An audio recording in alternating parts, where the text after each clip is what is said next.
and welcome back to Miss Azrael's Gaming. So we're going to get into a new game called Ambition, a Minuet in Power. I found it in the Steam store. It seemed like it might be interesting to play. I believe it's about a woman who was kind of like part of high society, and then she loses that, and she's trying to build her way back up, I believe is how it goes. Or it could be she's, you know, poor on the poor side and builds her way back up. You know, it's more like in the like when you still had kings and queens in France and stuff like that. So like, you know, King Louis, you know, along those lines, Marie Antoinette, stuff like that. So it looked really interesting. I'm not sure if it's like a visual novel or if, you know, there's a little bit more to it than just, you know, seeing characters and stuff like that. So let's go ahead and start a new game. So it says Prologue, Yvette's Story, the 20th of March, 89? Is that what it said? Okay, so the carriage rumbles and bounces along the cobbles as you approach Paris. It's taken over a week to get here, even carrying just yourself and your luggage. Your fiancé, Armond, arranged for the carriage to take you from your small village to a tavern he enjoys called the Orphan's Feast.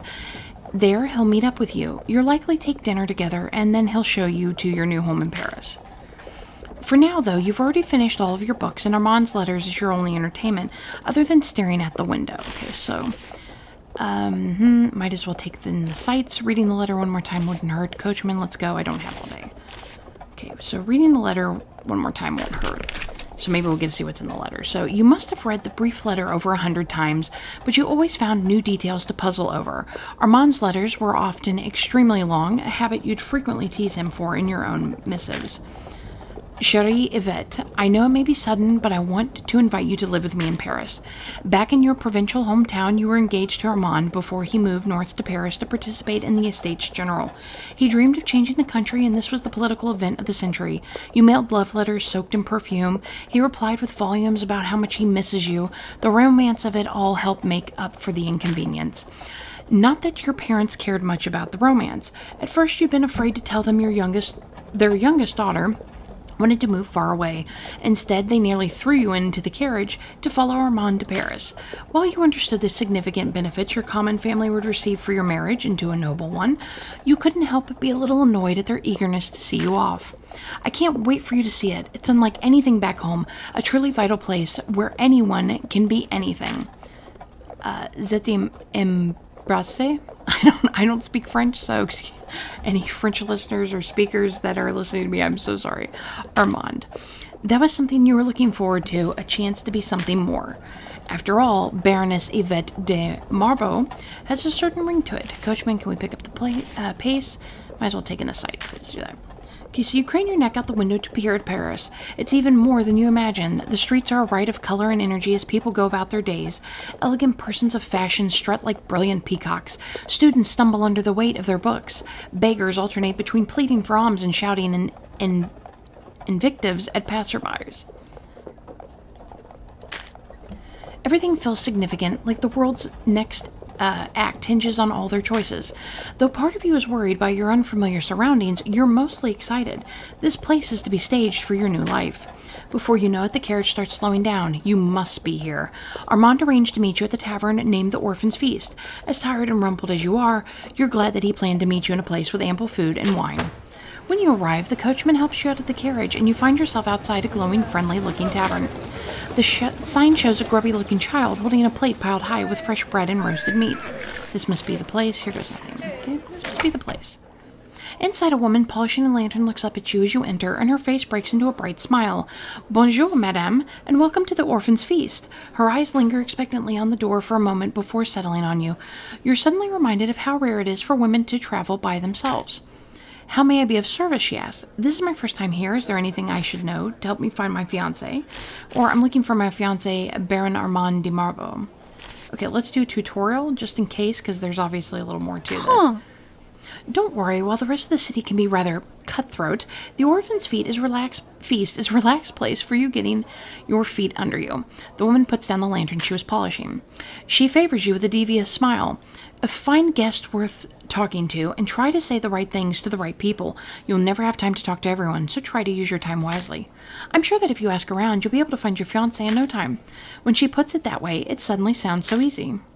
Okay, so it's like typical games like this. So it's where you only get so many places you can go. Okay, so while you only have one outfit to your name at the moment, the Orphan's Feast doesn't feel like a particularly judgmental place in terms of fashion. Your credibility won't be shifted by what you're wearing here.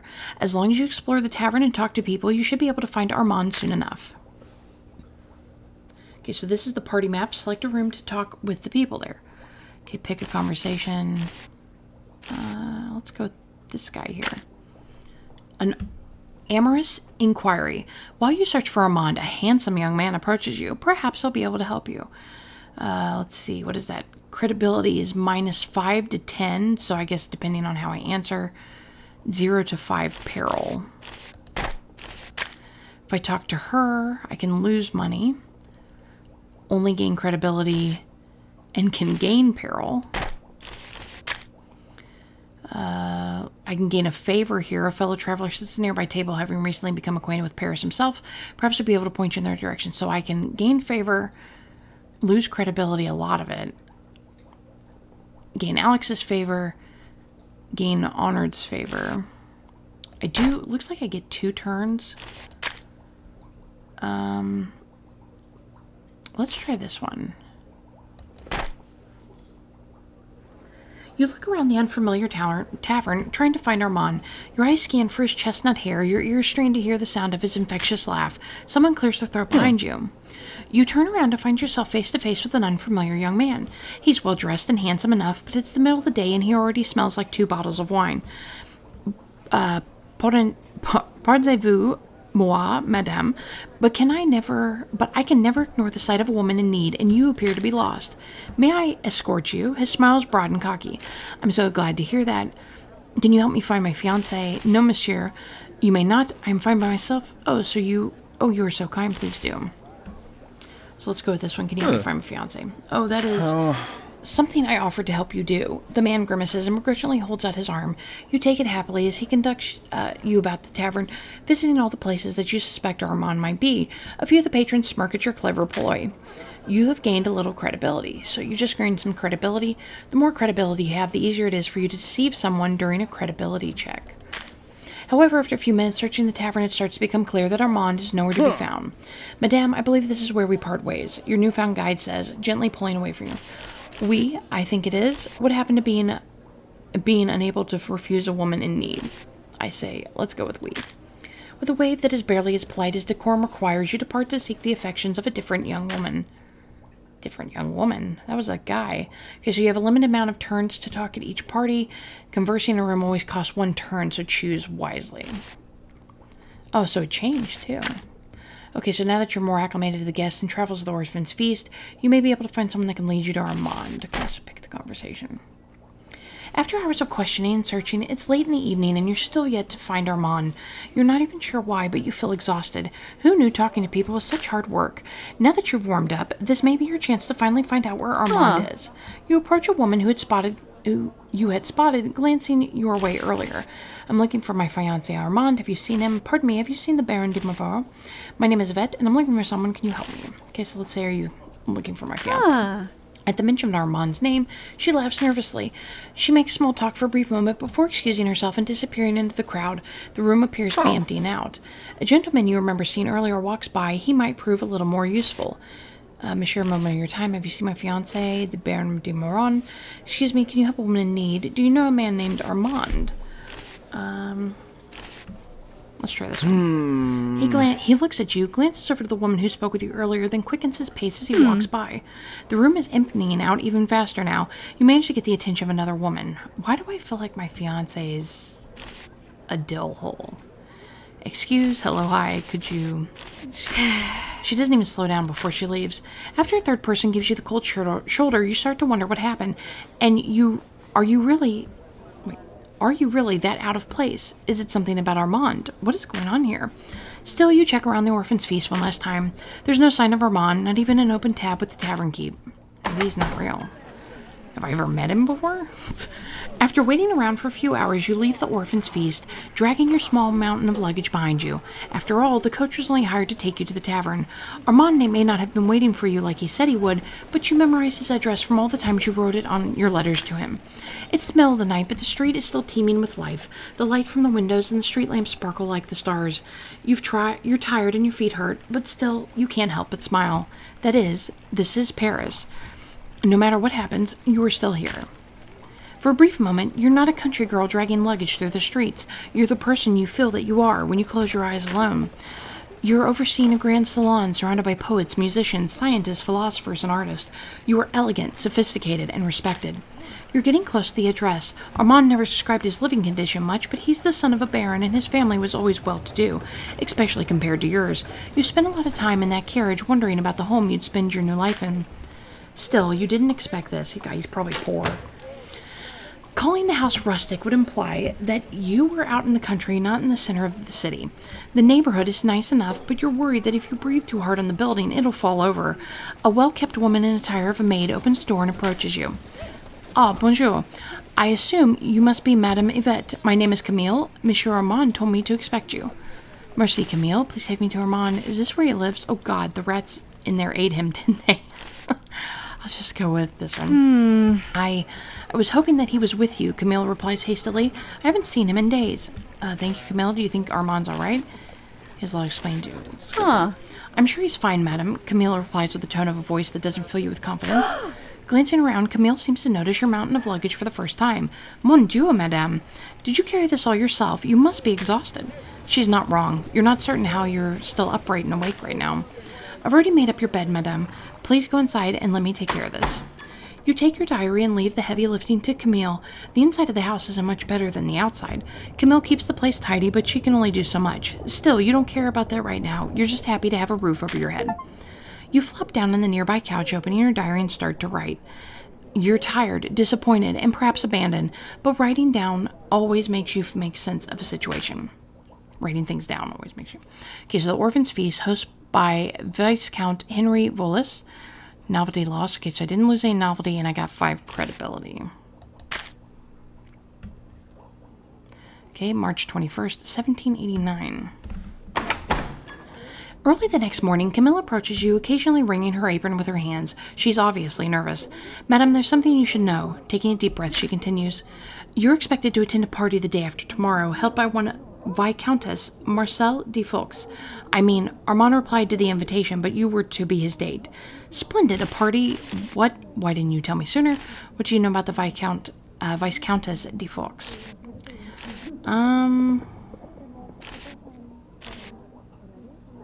Let's go with this one. You know better.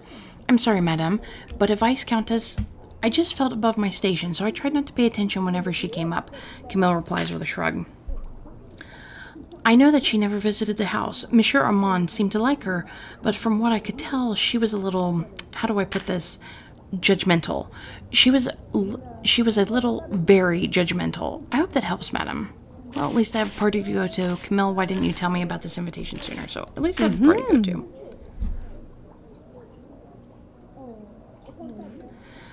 Camille looks visibly relieved.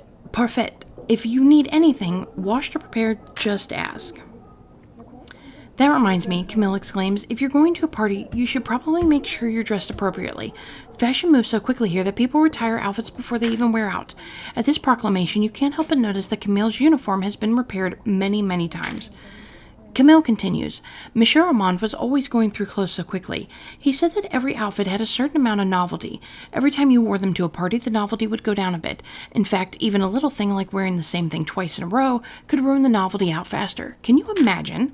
Fortunately, he knew the most delightful clothier on Rue de Faubourg Saint-Orne. She runs a shop called Le Petit Mongol.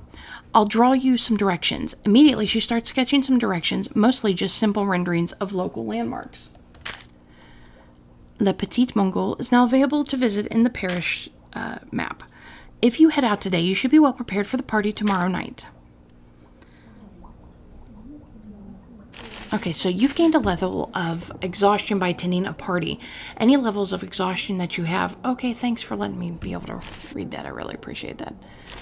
Okay, so attend the private gathering. It's on the 22nd, which is today. So I guess we go to explore Paris. And the only place we have right now is the clothing store. So a small shop run by dressmaker Fatima Shina. Spend your day here to buy and sell wardrobe items. Oh, nice. So we get to dress ourselves. That's kind of cool.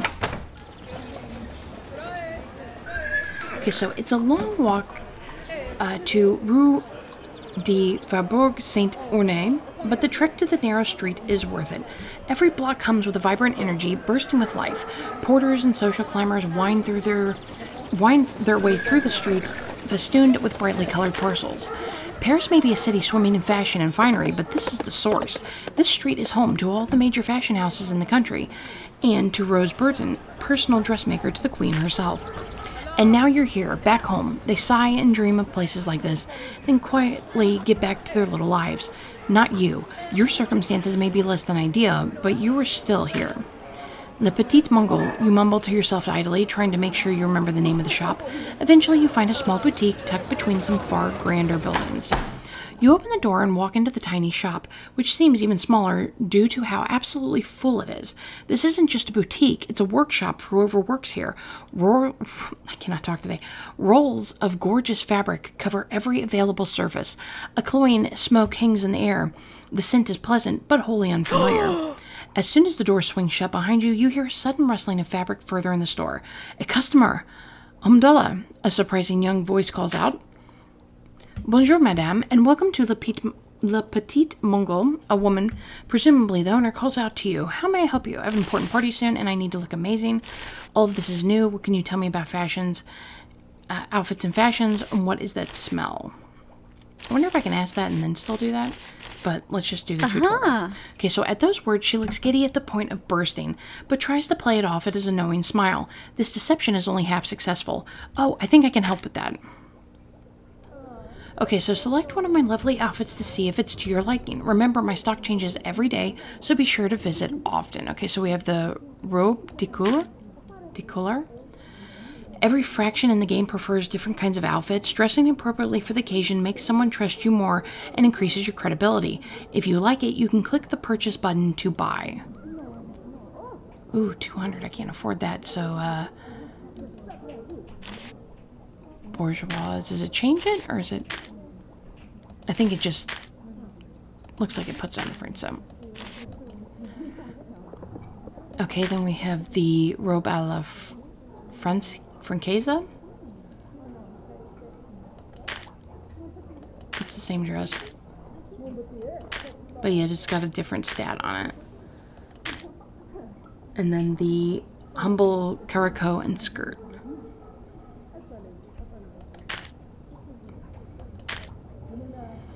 Okay, so it's gonna have to be one of these. So it takes down with the crown. And she's got the crown symbol, so that's not good.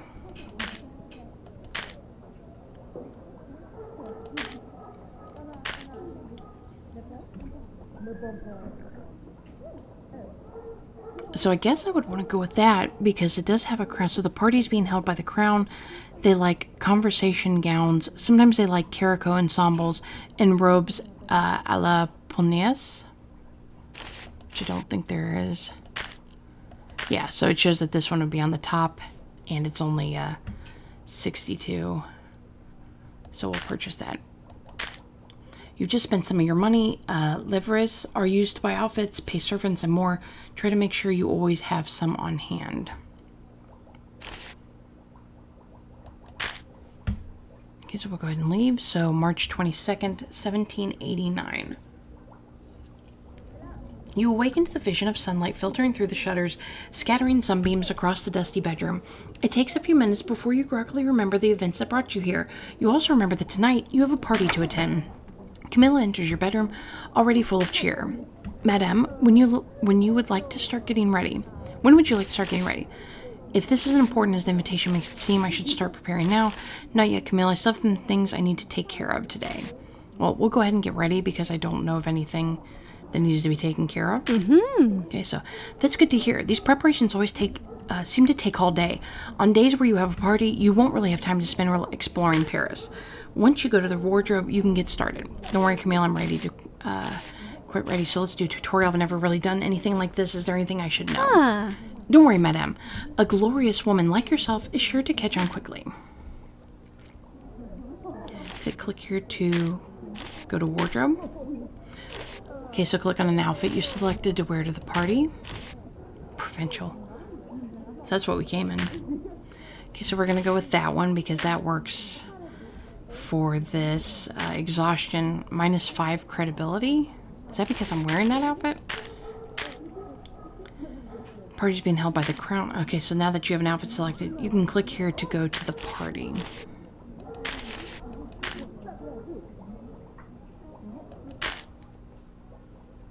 Okay, so when your carriage drops you off at the party, you find yourself waiting in line for quite some time. Looking at the other guests, you wonder if you're underdressed or overdressed. It's honestly hard to tell. While trying to determine whether you're underdressed or overdressed, you pause to consider how well rested you feel. Unfortunately, you can feel exhaustion set in as soon as you think of the full itinerary ahead of you. Tonight is going to be a long night. Okay, so my credibility I just lost. So being exhausted is giving you a credibility penalty.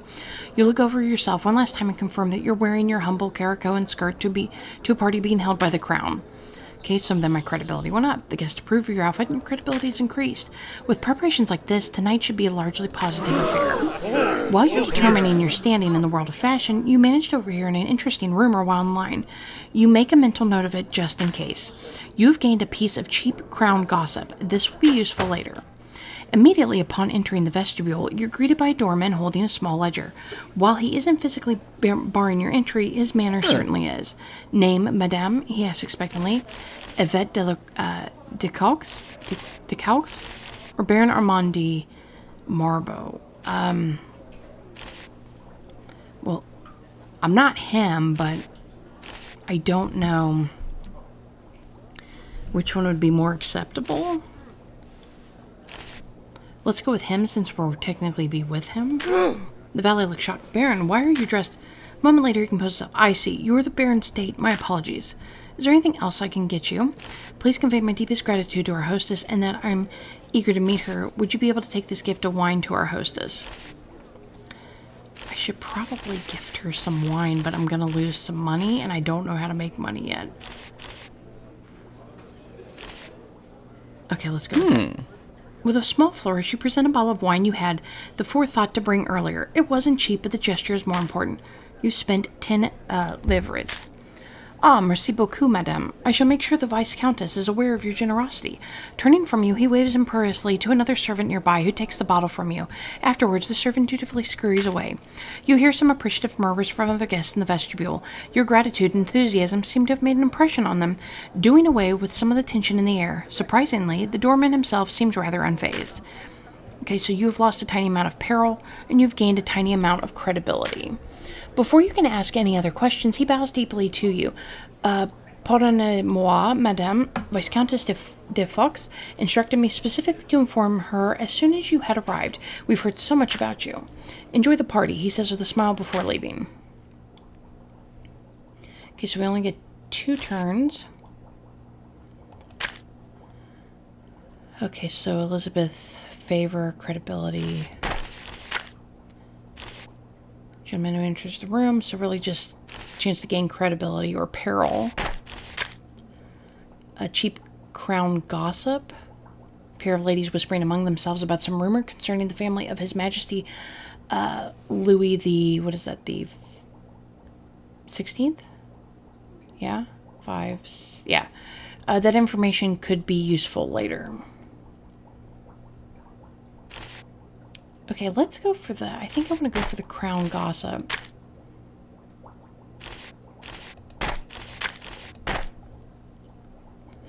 You approach a pair of women who are already in the midst of conversation. Speaking quickly in low voices, they don't seem to have noticed you. It's been days since the Queen has made any official appearances in Versailles. One of the women fiercely whispers to the other. It is said that the Dauphine's health is worsening, and she spends every minute by his side. Your ears perk up at this. The Queen's eldest son is only 7 years old, but he's been afflicted with consumption for years now. Rumors don't have much value, but if there's some evidence to this claim, then this could be a valuable gossip indeed. He's overcome the condition before, perhaps he'll do it again. Okay, so pardon moi, but I heard you mention consumption. My brother suffered from it too. Eavesdrop, leave them alone. I don't think I want to eavesdrop. Let's try this one. Your brother never actually came down with the illness, but he's not here to contest the fact. You smile and pretend to be oblivious as to who they're discussing so as to mask your intent. Well, our friend's son has been sick for quite some time now, and she's been taking it quite hard. I recently heard that she privately vowed not to leave her son's side until he slept through the night, but she's been with him for over a week. He keeps waking up in fits of coughing. You nod with the appropriate look of concern while hungrily memorizing details. The Queen's swearing vows, lives hanging in the balance. This is what makes quality gossip. You've gained a piece of cheap crown gossip. This will be useful later. You continue to chat with them as they dance around the issue of who, exactly, you're talking about. You helpfully offer up some home remedies for coughing fits that you've heard in the past, and they act as grateful as etiquette requires. Eventually, you part ways with the others, so you can explore the rest of the party. Okay, so there's only one other person. A woman in staggering pink dress is approaching you, carrying her pet dog. Judging by the way other guests are looking at her, you can assume that this is the Viscountess Marcel de Fox, the woman who invited you and Armond here. Oh my goodness. She's a walking pink nightmare. You nearly mistake the woman standing in front of you for some kind of walking confection. A pampered dog lounges in her arms. I don't believe we had the chance to properly introduce ourselves. I am Viscountess Marcella de Fox. Her voice raises in volume and imperceptibly, but it's enough to draw the attention of the large crowd in the room. Everyone, this is Yvette, Armand's fiancé. A murmur of interest washes through the crowd, and you can feel their eyes focused on you. I'm so glad to see you. Armand, that ambitious little thing, has told me so much about you. In fact, I'd say that he's quite infatuated with you. A common girl like yourself. You're so lucky. Credibility up. You gained a little credibility. Where is Armand, by the way? That's actually what I was hoping to find out. Do you know where I could find him? Poor Armand is ill at the moment, but he just insisted that I attend your party. It might not be a good idea to say that I have no idea where my fiancé is and I'm at her party. So let's try this one. Let's see if we got enough credibility to do it. Oh, really? He insisted. Marcel trails her dog and yips happily. That is so sweet of him. You've barely arrived from the country, and he still wants you to meet all the people he's been so fortunate to associate with. It's very kind of you to represent him like this, and I'm sure that he'll be well soon. You've gained some credibility. Nice. We got quite a bit this time around. I mean, I was hoping he'd show his face here, but you'll do. I guess it makes sense that you're here. Armand could never stop pestering his betters, so it feels rather appropriate that, even when sick, he'd send his peasant fiancé to do it for him. The crowd, which only seems to be growing, murmurs in agreement. In fact, I almost thought I was rid of him once and for all. Yet here you are, with a fresh set of nuances. Does this ever end? Why did you invite him from on here? Do you always bemoan every nuance that sends a handwritten invitation? That you send a handwritten invitation to? Peril. Let's go with this one. Why? Well, those craven nationalists in their dingy salons like to hide behind their pamphlets and newsletter. People of quality must be brave enough to denounce our enemies in person. She pauses before speaking to you in a whisper loud enough for the entire room to hear. Don't worry, I don't expect you to understand this. Oh, I lost my credibility. I wish I would have known that was going to happen. Your Armand is a conniving, traitorous opportunist who sullies the good name of the entire nobility just by being alive. The only reason he even chose a common girl like you to be his wife is because any lady of good breeding would see him for the weasel that he is. Oh, God, I've lost more. Marcella studies your face intently for a moment, and her voice suddenly fills with concern. Oh, you poor girl. Don't look so hurt. Think of this as educational. You don't belong in Paris the way that a stray cat doesn't belong in that dress. She gestures dismissively at your finery. Oh my God, she's beating the shit out of me. You've lost credibility. I should have just went with peril. Trying to look like us, act like us. Stop. You're just embarrassing yourself. You've lost some. I've lost it all. God. Now leave my estate and never show your face here again. I want my money back. Before you can reply, a valet grabs you roughly by the arms and drags you from the room. People like Viscountess de Fox don't need to do their own dirty work. They have servants for that. It takes far longer than you'd like to get outside, as the entryway is crowded with guests preparing to leave. You can feel their eyes weighing heavily on you. When you finally get to the door, you feel a brutish shove and you stumble out into the courtyard, barely keeping your balance in your heels. The area is equally crowded with various persons entering their personal carriages. You can hear somebody snicker, but you have no idea who it was. The only thing left to do is to go home. Sigh, this has all been a night. I'll just leave. That's fine by me. My face was the only pretty thing in that gaudy house anyway. You know what? I ain't got no credibility. That's what I'm going to say. That's fine by me. My face was the only pretty thing in that gaudy house anyway. Boiling over with anger, you turn and rain insults upon the house, upon the host, even upon her dog. In fact, you consider throwing your shoe through one of their windows before you remember how much you like that shoe. It's then that you notice that several of the carriages have stopped just to watch your display. Scanning the faces of your new audience, you see the glaring, unamused faces of the various party guests. Your views on Marcella and the crown in general have not gone unnoticed. The coachmen and valets, on the other hand, think you're hilarious. Well, I don't care. I didn't want her credibility anyway. You've lost some favor with the members of the crown. You've gained some favor with the members of the revolution. You'll meet these people later. You nod to the more appreciative members of your audience before leaving towards your own carriage. When you arrive at the place where your carriage is parked, you quickly find out that it isn't. It's gone. You check to make sure that you're in the right place, but to no avail. The carriage you hired is simply not there. He went home, a passing coachman says helpfully while adjusting the harness on a particularly grumpy horse. Dorman came out about an hour ago and told him you wanted the coach to leave without you. Seemed real important, so he went home. Before you can even respond, he gets his carriage moving, leaving you alone with yet another indignity. Going back to Marcella is obviously unacceptable. It's too far to walk home, and most of the other guests have already left. However, there appear to be 3 carriages waiting to leave, each of them quite different. Perhaps one of them can help you. It's the humble carriage, the bold carriage, or the extravagant carriage. The humble one might be better, but the extravagant one probably wouldn't have anything to do with me. I really don't want to go humble. Let's do bold. So the carriage in front of you is obviously being used by a soldier of some sort. The driver is leaning intently towards the passenger's compartment waiting for orders. You recognize the insignia of the Queen's Dragoons on the side of the carriage. It feels noble and proud, but also capable. You consider the bold carriage for a moment. Is this who you'd like to ride with? He's a man of honor, sworn to protect France. I'm the next best thing to that. Let's go. Perhaps not examine. Okay, so we can look at the other one. So let's look at the humble. The carriage to your left of you is of foreign design and features a gilded crest as its only ornamentation. This crest is emblazoned with a motto in Latin and appears to belong to a priest of some description. The curtains are drawn, but someone appears to have lit a lantern inside. Judging by the occupant's silhouette, it looks like he's reading. Okay, and then let's look at the extravagant one. The carriage to your right is richly decorated, yet somber. Swags of black crepe hang from the roof of the carriage, leaving only glimmers of gold underneath.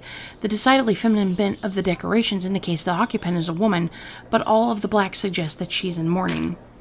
Ooh, probably don't want to bother her. Okay, I'm going to go with the soldier. Why not? Okay. Settled in your decision, you set out ready to entrust your fortune to an honorable stranger. At the sound of your approaching footsteps, the coachman's hands flickers towards his weapon. Turning towards you, he looks you up and down, and before he relaxes with an apologetic nod, he gestures you towards the door of the carriage. You rap your knuckles gently against the carriage door. The door opens immediately, and the man steps out. He bows to you, formal and precise. Corporal Damas of the Queen's Dragoons. How may I be of service? My name is Yvette de Croix. May I trouble you for a ride home? Please call me Yvette. I've been beset by my grave misfortune. I need your help. Let's go this one. He nods appreciatively, breaking into a warm smile. Ah, straight to the point, Madame de Croix. Certainly, we can drop you off. He looks towards the coachman, who gives an affable shrug. You have gained a little favor with Alex. Corporal Damas holds out his hand and helps you into the carriage. The second you're seated, the carriage takes off, working its way towards the main road. The pace is fast and purposeful. Corporal Damas is across from you, not quite staring, but certainly assessing you. I didn't mean to be rude, but was an enlisted man like yourself doing at the party? Did you have a good time tonight? What made you decide to give a stranger like me? Let's try this one. I don't mean to be rude, but what was an enlisted man like you doing at that party? You're not being rude. It's a fair question, he replies, flicking his rank insignia for emphasis.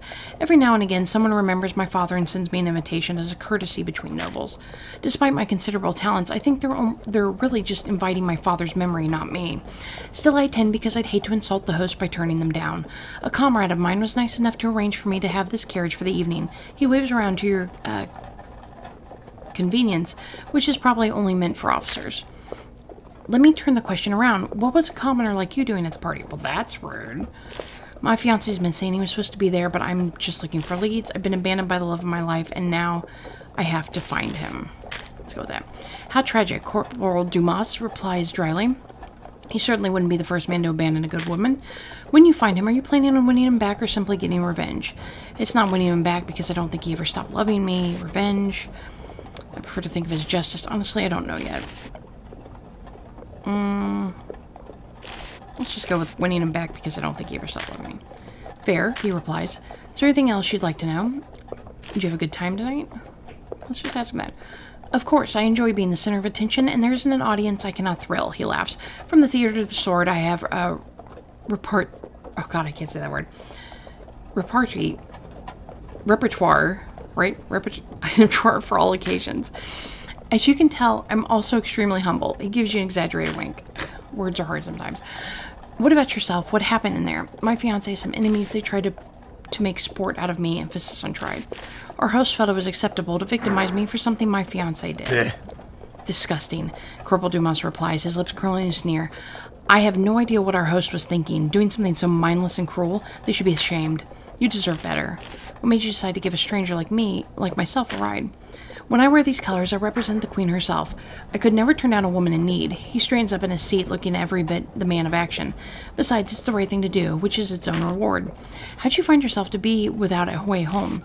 Would you believe that someone tricked my coachman to leave without me? Our horrid host convinced my idiot coachman to abandon me. I gotta say that one. Yes, it's as people say. He stumbles for a moment at the words, but as the words evade him. Good help is so hard to find these days. Obviously, a lack of discipline is not a problem we run into in the Queen's Dragoons. Corporal Dumas points to his coachman, who seems about as disciplined as any other military man you've seen. We're fortunate that way, I suppose. He grimaces. It's either that or the floggings. You talk with Corporal Dumas for a long while, exchanging jokes and pleasantries. The conversation turns to your childhood in your country and coming to Paris. As you might have guessed, I'm not from Paris originally either. My father had to sell some precious things in order to bring me across the ocean and pay for my schooling. Needless to say, I was immediately captivated with life here. How are you finding your first few days in Paris? Disappointing. This place is nothing but cruel to me. It's trying, harsh consequences, but I see the possibility of great rewards, exhilarating. It's a whole city of luxury, love, and knowledge. Okay, so I'm going to say it's trying, harsh consequences. Finally, someone who gets it. Corporal Dumas slaps his thigh and laughs with excitement. Amazing. I'll have you know that it took me over a year in Paris to fully grasp that fact. Okay, so we got favor with Dumas. He stares out the window at the city. Sometimes I feel that's why I fell in love with this place. It does not love unconditionally. It can be infuriatingly fickle. Still, here you can climb to heights greater than any other place in the world.